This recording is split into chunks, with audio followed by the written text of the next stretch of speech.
the 2025 midterm elections campaign season enters its final stretch, the administration's senatorial slate under the Alianza para sa Bagong Pilipinas coalition is making its way back to Bulacan, this time in Malolos. The team says that a visit is more than just a campaign move. It's a show of commitment to the province's role in the administration's national development agenda. PTV's Melanie Moras has the full report.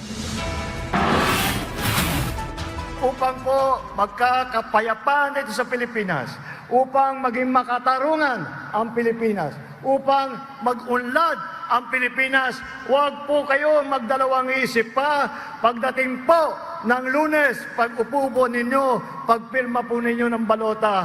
Alyansa, straight alyansa, all the way, mabuhay ang alyansa sa Bagong Pilipinas. Mabuhay ang Malolos, mabuhay ang Bulacan, mabuhay ang Bagong Pilipinas.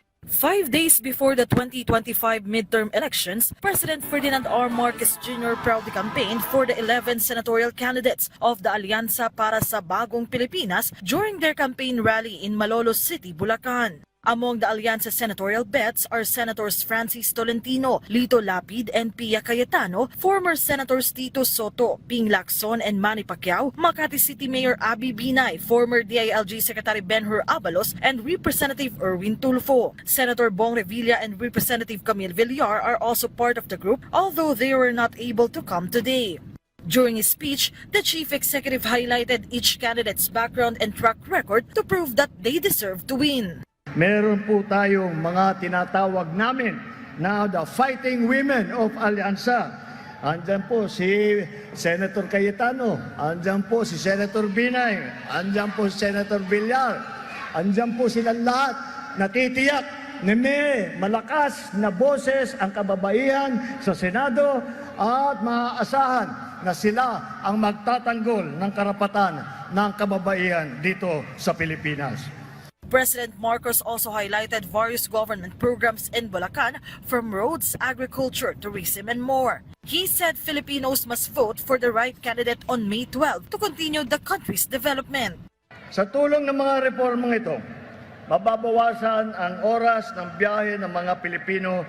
Mas marami na kayong mailalang panahon para sa inyong sarili at para sa inyong mga pamilya.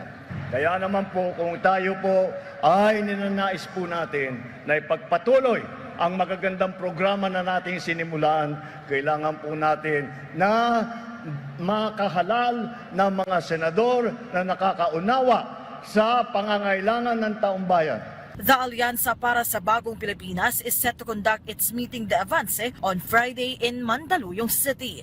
From PTV, Melanie Moras, Balitang Pambansa.